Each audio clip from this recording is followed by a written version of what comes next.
ಕಳೆದ ಸಂಚಿಕೆಯಲ್ಲಿ ಮಕ್ಕಳು ಪರೀಕ್ಷೆ ಸಿದ್ಧತೆ ಹೇಗೆ ಮಾಡ್ಕೋಬೇಕು ಅನ್ನೋದನ್ನು ಡೀಟೇಲ್ಡ್ ಆಗಿ ನಿಮಗೆ ನಾನು ತಿಳಿಸ್ಕೊಟ್ಟಿದ್ದೆ. ಇವತ್ತಿನ ದಿನ ಪರೀಕ್ಷೆ ದಿನ ಯಾವ ರೀತಿಯಲ್ಲಿ ಸಿದ್ಧತೆ ಮಾಡ್ಕೋಬೇಕು ಅನ್ನೋದ್ರ ಬಗ್ಗೆ ನಾನು ಒಂದಿಷ್ಟು ಟಿಪ್ಸ್ಗಳನ್ನು ನಿಮ್ಮ ಜೊತೆ ಶೇರ್ ಮಾಡ್ತಾ ಇದ್ದೀನಿ. ಮರಿದೇನೆ ಫುಲ್ ವಿಡಿಯೋನ ನೋಡಿ ಈ ಟಿಪ್ಸ್ಗಳನ್ನು ಫಾಲೋ ಮಾಡಿ. ಮೊದಲಿಗೆ ಮಕ್ಕಳ ಆಹಾರ ಮತ್ತು ನಿದ್ರೆ. ಹಿಂದಿನ ದಿವಸ ಮಕ್ಕಳು ಆದಷ್ಟು ಒಂದು 6 hours ಚೆನ್ನಾಗಿ ಮಲ್ಕೊಂಡಿರೋ ಹಾಗೆ ನೋಡ್ಕೊಳ್ಳಿ. ಯಾಕಂತಂದರೆ ಮನಸ್ಸಿಗೆ ಮತ್ತು ದೇಹಕ್ಕೆ ವಿಶ್ರಾಂತಿ ಕೊಡಲಿಲ್ಲ ಅಂತಂದರೆ ಪರೀಕ್ಷೆ ಸಮಯದಲ್ಲಿ ಓದಿದ್ದು ಮರ್ತು ಹೋಗುವಂಥದ್ದು ಅಥವಾ ತಲೆನೋವು ಬರುವಂಥದ್ದು, ತಲೆ ಸುತ್ತು ಬರುವಂಥದ್ದು ಅಥವಾ ವಾಂತಿ ಆಗೋ ಸಾಧ್ಯತೆಗಳು ಇರುತ್ತೆ. ಮತ್ತು ಪರೀಕ್ಷೆಗೆ ಹೋಗೋಕ್ಕಿಂತ ಮುಂಚೆ ಚೆನ್ನಾಗಿ ತಿಂಡಿ ತಿಂದು, ಹಣ್ಣು ತಿಂದು, ಜ್ಯೂಸ್ ಕುಡಿದು, ಚೆನ್ನಾಗಿ ನೀರು ಕುಡಿದು ಹೈಡ್ರೇಟ್ ಮಾಡಿಕೊಂಡು ಮಕ್ಕಳು ಪರೀಕ್ಷೆಗೆ ಹೋಗಬೇಕು. ಇಲ್ಲ ಅಂತಂದರೆ ಹೇಗೆ ಒಂದು ಫೋನನ್ನು ನಾವು ಬಳಸೋಕ್ಕಿಂತ ಮುಂಚೆ ಚೆನ್ನಾಗಿ ರೀಚಾರ್ಜ್ ಮಾಡಿ ಬಳಸ್ತೀವಿ, ಮತ್ತು ಒಂದು ವೆಹಿಕಲ್ನ ಸ್ಟಾರ್ಟ್ ಮಾಡೋಕ್ಕಿಂತ ಮುಂಚೆ ಅದನ್ನು ಸರ್ವಿಸಿಗೆ ಕೊಟ್ಟು ಒಂದು ಒಳ್ಳೆ ಕಂಡೀಷನಲ್ಲಿ ಇಟ್ಕೊಂಡು ಪೆಟ್ರೋಲ್ ಹಾಕಿ ಓಡಿಸ್ತೀವಲ್ವ, ಹಾಗೆಯೇ ನಮ್ಮ ದೇಹಕ್ಕೂ ಮತ್ತು ಮನಸ್ಸಿಗೂ ಒಂದು ಒಳ್ಳೆಯ ಆಹಾರ ಮತ್ತು ಒಂದು ವಿಶ್ರಾಂತಿಯನ್ನು ಕೊಟ್ಟು ಅದು ಚೆನ್ನಾಗಿ ಪರ್ಫಾರ್ಮ್ ಮಾಡಲಿ ಅಂತ ನಾವು ಎಕ್ಸ್ಪೆಕ್ಟ್ ಮಾಡೋದು ಸರಿ. ಇಲ್ಲ ಅಂತಂದರೆ ಅವು ಚೆನ್ನಾಗಿ ಪರ್ಫಾರ್ಮ್ ಮಾಡಲ್ಲ ಪರೀಕ್ಷೆಯಲ್ಲಿ ಅಂತಂದರೆ ಅದಕ್ಕೆ ನಾವು ಒಳ್ಳೆಯ ಆಹಾರ ಕೊಟ್ಟಿಲ್ಲ ಮತ್ತು ಒಳ್ಳೆಯ ವಿಶ್ರಾಂತಿಯನ್ನು ಕೊಟ್ಟಿಲ್ಲ ಅನ್ನೋದನ್ನು ಅದು ಸೂಚಿಸುತ್ತೆ. ಇನ್ನು ಎರಡನೇದು ಏನಪ್ಪ ಅಂತಂದರೆ ಹಿಂದಿನ ದಿವಸನೇ ಒಂದು ಚೆಕ್ ಲಿಸ್ಟನ್ನು ನೀವು ಮರೀದೆ ಹಾಕೋಬೇಕು. ಆ ಚೆಕ್ ಲಿಸ್ಟಲ್ಲಿ ನೀವು ಏನೇನು ತೊಗೊಂಡು ಹೋಗಬೇಕು ಪರೀಕ್ಷೆಗೆ ಅನ್ನೋದನ್ನ ಡೀಟೇಲ್ಡಾಗಿ ಲಿಸ್ಟ್ ಮಾಡ್ಕೊಂಡಿರಬೇಕು. ಆ ಲಿಸ್ಟನ್ನು ಹಿಂದಿನ ದಿವಸನೇ ನೀವು ಎಲ್ಲ ರೆಡಿ ಮಾಡಿ ಇಟ್ಕೊಂಡಿರಬೇಕು. ಹಾಲ್ ಟಿಕೆಟ್ ಆಗಿರಬಹುದು, ಸ್ಟೇಷನರಿ ಐಟಮ್ಸ್ ಆಗಿರಬಹುದು, ನಿಮ್ಮ ಯೂನಿಫಾರ್ಮ್ಗಳಾಗಿರಬಹುದು, ಮತ್ತು ಮರಿದೇನೆ ಒಂದು ವಾಟರ್ ಬಾಟಲ್ನ ಆ ಚೆಕ್ ಲಿಸ್ಟಲ್ಲಿ ಹಾಕೋದನ್ನು ನೀವು ಮರಿಬಾರ್ದು. ಸೊ ಇದು ಮಾಡೋದ್ರಿಂದ ಏನಾಗುತ್ತೆ ಅಂದರೆ ಬೆಳಗ್ಗೆ ಎದ್ದು ಅದನ್ನೆಲ್ಲ ಹುಡುಕಾಡೋದು, ಮರ್ತು ಹೋಗೋದನ್ನು ನೀವು ತಡಿಬಹುದು. ಇನ್ನು ಮೂರನೇದು ಏನಪ್ಪ ಅಂತಂದರೆ ಯಾವುದೇ ಕಾರಣಕ್ಕೂ ಬುಕ್ಕುಗಳನ್ನು ತೊಗೊಂಡು ಹೋಗಬೇಡಿ. ದಾರಿಲಿ ಹೋಗ್ತಾ ಒಂದು ಸ್ವಲ್ಪ ಪ್ರಿಪೇರ್ ಆಗಿ ಹೋಗೋಣ, ಸ್ಕೂಲ್ನ ರೀಚ್ ಆದಮೇಲೆ ಅಲ್ಲಿ ಇನ್ನೊಂದು ಸ್ವಲ್ಪ ಓದಿ ಆಮೇಲೆ ನಾನು ಪರೀಕ್ಷೆಗೆ ಹೋಗೋಣ ಅನ್ನೋ ಒಂದು ಪ್ಲ್ಯಾನಲ್ಲಿ ಇರಬೇಡಿ. ಯಾಕಂದರೆ ಯುದ್ಧ ಕಾಲದಲ್ಲಿ ಶಸ್ತ್ರಾಭ್ಯಾಸ ಒಳ್ಳೆಯದಲ್ಲ. ನೀವು ಕೊನೆಗಳಿಗೆ ಓದಿದ್ರೆ ಏನಾಗುತ್ತೆ, ಅದೊಂದಿಷ್ಟು ಕನ್ಫ್ಯೂಷನ್ಸನ್ನು ಕ್ರಿಯೇಟ್ ಮಾಡುತ್ತೆ, ಡೌಟ್ಸ್ಗಳನ್ನು ಬರ್ಸುತ್ತೆ. ಆ ಕಾರಣಕ್ಕೋಸ್ಕರ ನೀವು ಈ ಒಂದು ಲಾಸ್ಟ್ ಮಿನಿಟಲ್ಲಿ ಪ್ರಿಪೇರ್ ಆಗೋದನ್ನು ಆದಷ್ಟು ತಪ್ಪಿಸಿ ಬುಕ್ಕುಗಳನ್ನು ತೊಗೊಂಡು ಹೋಗಬೇಡಿ. ಮತ್ತು ನಾಲ್ಕನೇದು ಏನಪ್ಪ ಅಂತಂದರೆ ಆದಷ್ಟು ಪರೀಕ್ಷೆನ ಒಂದು 15 ನಿಮಿಷದಿಂದ ಒಂದು 20 ನಿಮಿಷ ಮುಂಚೆನೇ ನೀವು ಪರೀಕ್ಷೆ ಹಾಲ್ನ ರೀಚ್ ಮಾಡಿ. ಯಾಕಂತಂದರೆ ಹೋಗುವಾಗ ಏನಾದ್ರು ತೊಂದರೆಗಳಾದರೆ ಅಥವಾ ಏನಾದ್ರು ಅನ್ನೆಸೆಸರಿ ಡಿಲೇಗಳಾದರೆ ನೀವು ಅದನ್ನು ತಪ್ಪಿಸ್ಬಹುದು. ಮತ್ತು ನಿಮ್ಮ ಮೈಂಡನ್ನು, ಬಾಡಿನ ರಿಲ್ಯಾಕ್ಸ್ ಮಾಡ್ಕೊಳ್ಳೋದಕ್ಕೂ ನಿಮ್ಗೊಂದಿಷ್ಟು ಟೈಮ್ ಸಿಗುತ್ತೆ. ಸೊ 9 ಗಂಟೆಗೆ ಸ್ಟಾರ್ಟ್ ಆಗುತ್ತೆ ಅಂತಂದರೆ 9 ಗಂಟೆಗೆ ರೀಚ್ ಆಗೋ ಒಂದು ಪ್ಲ್ಯಾನಲ್ಲಿ ಇರಬೇಡಿ. ಆದಷ್ಟು ಬೇಗ ಒಂದು ಅರ್ಧ ಗಂಟೆ ಮುಂಚೆನೇ ತಲುಪೋ ಹಾಗೆ ನೀವು ಪ್ಲ್ಯಾನ್ ಮಾಡ್ಕೋಬೇಕು. ಸೊ ಒನ್ಸ್ ನೀವು ಪರೀಕ್ಷೆ ಹಾಲ್ನ ರೀಚ್ ಆದಮೇಲೆ ಆದಷ್ಟು ಫ್ರೆಂಡ್ಸ್ ಹತ್ರ ಮಾತಾಡೋದನ್ನು ಕಡಿಮೆ ಮಾಡಬೇಕು. ಅಲ್ಲಿ ಡಿಸ್ಕಸ್ ಮಾಡುವಂಥದ್ದು, ನೀನೆಷ್ಟು ಓದಿದೆಯಾ, ನಾನಿಷ್ಟು ಓದಿದ್ದೀನಿ, ಹೇಗೆ ಪ್ರಿಪೇರ್ ಆಗಿದೆಯಾ, ಇಂಥದನ್ನೆಲ್ಲ ಅವಾಯ್ಡ್ ಮಾಡಿ. ಮತ್ತು ಪ್ರಶ್ನೆಗಳನ್ನು, ಉತ್ತರಗಳನ್ನು ಆಗ ಕೂತ್ಕೊಂಡು ಡಿಸ್ಕಸ್ ಮಾಡೋದನ್ನು ಆದಷ್ಟು ಮಾಡಿಬಿಡಿ. ಇದರಿಂದ ಏನಾಗುತ್ತೆ, ಸ್ವಲ್ಪ ಮತ್ತೆ ಗಾಬರಿ ಆಗುವಂಥದ್ದು, ಆ್ಯಂಗ್ಸೈಟಿ ಆಗುವಂಥದ್ದು ಮತ್ತು ಸ್ಟ್ರೆಸ್ ಆಗುವಂಥದ್ದು ಆಗುತ್ತೆ. ಸೊ ಆ ಕಾರಣಕ್ಕೋಸ್ಕರ ನೀವು ಆದಷ್ಟು ಸೈಲೆಂಟ್ ಆಗಿರಿ, ಆವಾಗ ನಿಮ್ಮ ಮೈಂಡ್ ಕಾಮ್ ಆಗಿರುತ್ತೆ.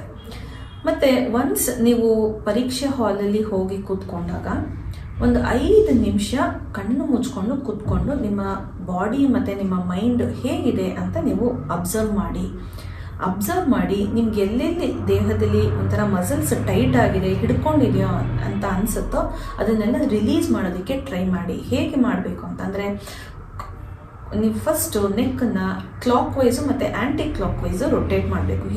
ಹೀಗೆ ಕ್ಲಾಕ್ ವೈಸು ಮತ್ತು ಆ್ಯಂಟಿ ಕ್ಲಾಕ್ ವೈಸು. ಆಮೇಲೆ ರಿಸ್ಟ್ ಈ ಭಾಗನ ಕ್ಲಾಕ್ ವೈಸು ಮತ್ತು ಆ್ಯಂಟಿ ಕ್ಲಾಕ್ ವೈಸು ರಿಲೀಸ್ ಮಾಡೋವಂಥದ್ದು. ಹಾಗೆಯೇ ನಿಮ್ಮ ಕಾಲನ್ನು ಅಪ್ ಆ್ಯಂಡ್ ಡೌನ್ 1-2 ಸಲ ಮಾಡುವಂಥದ್ದು. ಹೀಗೆ ಮಾಡಿದಾಗ ಏನಾಗುತ್ತೆ, ಆ ಮಸಲ್ ಟೆನ್ಷನನ್ನು ನಾವು ರಿಲೀಸ್ ಮಾಡ್ಬೋದು. ಇದು ದೇಹಕ್ಕಾಯಿತು. ಮೈಂಡ್ಗೆ ಹೇಗೆ ಟೆನ್ಷನನ್ನು ರಿಲೀಸ್ ಮಾಡೋದು, ಅದನ್ನು ರಿಲ್ಯಾಕ್ಸ್ ಮಾಡೋದು ಅಂತಂದರೆ ಕಣ್ಣು ಮುಚ್ಕೊಂಡು ಒಂದು 2 ನಿಮಿಷ ಡೀಪಾಗಿ ನೀವು ಇನ್ಹೇಲ್ ಮತ್ತು ಎಕ್ಸ್ಹೇಲಿಂಗ್ನ ಮಾಡುವಂಥದ್ದು.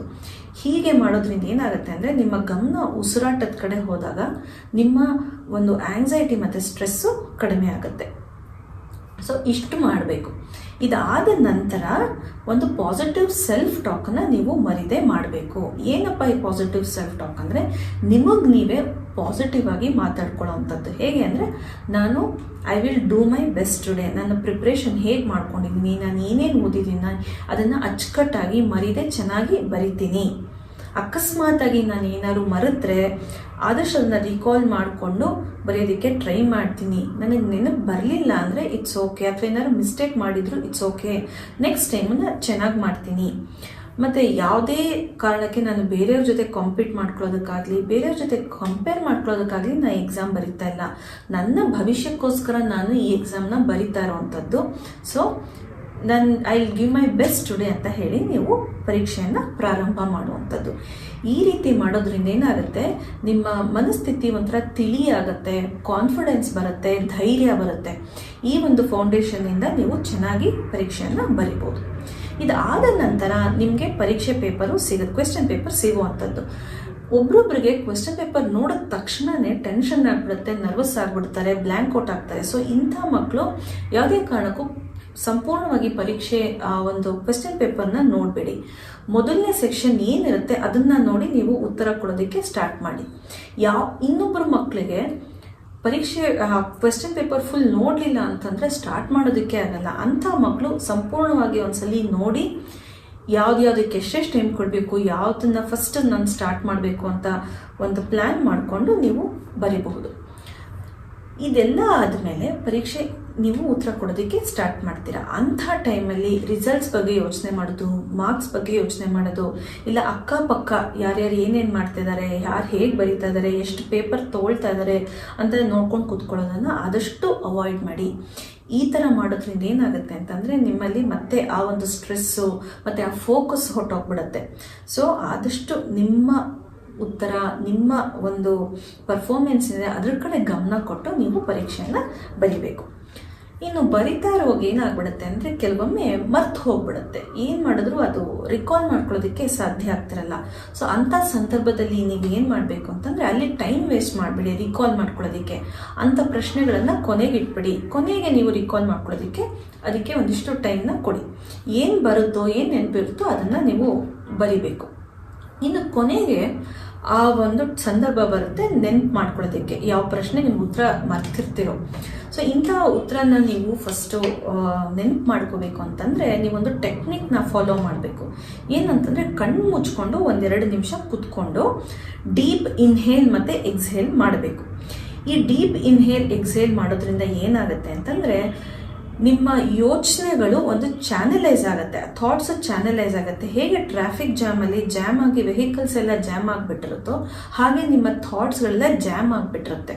ಸೊ ಈ ಜಾಮನ್ನು ನೀವು ಕ್ಲಿಯರ್ ಮಾಡಬೇಕು ಅಂತಂದರೆ ಈ ಡೀಪ್ ಇನ್ಹೇಲ್ ಮತ್ತು ಎಕ್ಸ್ಹೇಲು ಉಸಿರಾಟದ ಕಡೆ ಗಮನ ಇಟ್ಟು ಮಾಡಬೇಕು. ಆವಾಗ ಆ ಒಂದು ಜಾಮ್ ಕ್ಲಿಯರ್ ಆಗಿ ನಿಮ್ಮ ಥಾಟ್ಸು ಕ್ಲೀನಾಗಿ ಫ್ಲೋ ಆಗುವಂಥದ್ದು.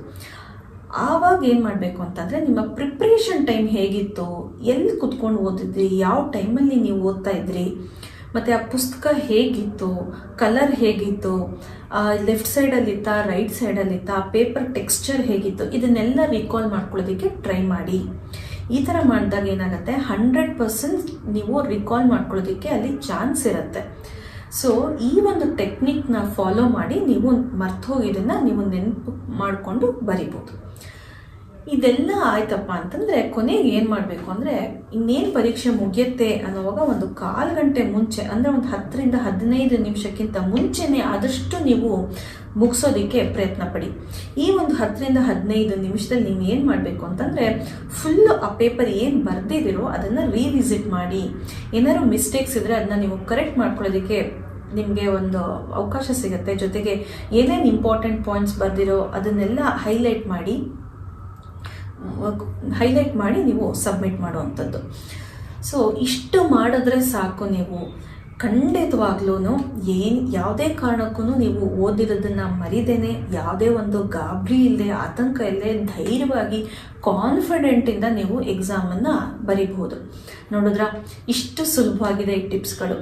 ಸೊ ನೀವು ಇದನ್ನು ತಿಳ್ಕೊಂಡು ನಿಮ್ಮ ಫ್ರೆಂಡ್ಸ್ಗೂ ಈ ಟಿಪ್ಸ್ಗಳನ್ನು ಶೇರ್ ಮಾಡಿ, ಎಲ್ಲರೂ ಚೆನ್ನಾಗಿ ಪರೀಕ್ಷೆನ ಬರೆದು ಬರೋ ಹಾಗೆ ನಾವೆಲ್ಲರೂ ಒಬ್ರಿಗೊಬ್ರು ಹೆಲ್ಪ್ ಮಾಡೋಣ. ಎಲ್ಲ ಮಕ್ಕಳಿಗೂ ಆಲ್ ದ ವೆರಿ ಬೆಸ್ಟ್. ಪರೀಕ್ಷೆಯನ್ನು ಚೆನ್ನಾಗಿ ಮಾಡಿ. ಧನ್ಯವಾದಗಳು.